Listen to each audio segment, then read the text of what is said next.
మొదటిగా మరి దేవుని వాక్యాన్ని తర్వాత వివాహ ఆరాధన మన మధ్యలో ఉన్నటువంటి అనిలయ్య గారు మరి కాబోయే నవదంపతులకు కొన్ని దేవుని వాక్యము ద్వారా హెచ్చరికలు చేస్తారు.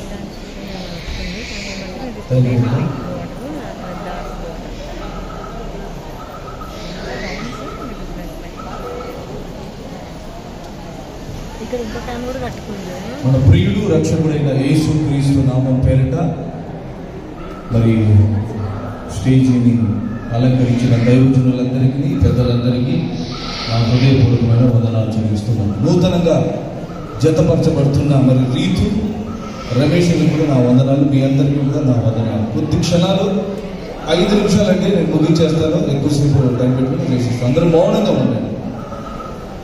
ఎందుకంటే వివాహములో ముఖ్యమైనది దేవుని వాక్యమైనది.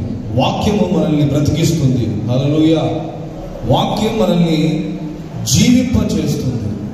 మరి నూతనంగా జతపరచబడే మరి రమేష్ రీతులకు ఎన్ని మరి చేసినా కూడా, ఎన్ని మాటలు చెప్పినా దేవుని వాక్యము లేకపోతే, ఎంత అలంకరణ చేసినా దేవుని మాటలు లేకపోతే ఈ లోక యాత్రలో వారు ఎలా బ్రతకాలో, ఎలా జీవించాలో, ఎలా ముందుకు వెళ్ళాలో వారికి తెలియదు. కాబట్టి కొద్ది క్షణాలు మనం మౌనంగా ఉండి దేవుని వాక్యాన్ని విందాం. దేవునికి స్తోత్రం కలుగును గాక. ఆమేన్ అన్న వాళ్ళు ఆమేన్ చెప్పొచ్చు. ఆమేన్. రైట్. సామెతల గ్రంథము 24వ అధ్యాయము త్వరగా తీసుకున్నట్లయితే, సామెతల గ్రంథము 24వ అధ్యాయము 2వ వచనాన్ని ఒకసారి మనం చదువుకుందాం. ప్రియులారా, జ్ఞానము వలన ఇల్లు కట్టబడును,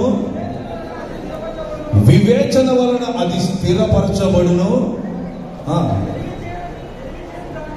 తెలివి చేత దాని గదులు విలువగల రమ్యమైన. మైక్లో చదవండి, మైక్లో చదివితే ఒకసారి అందరూ వినబడుతుంది. విలువ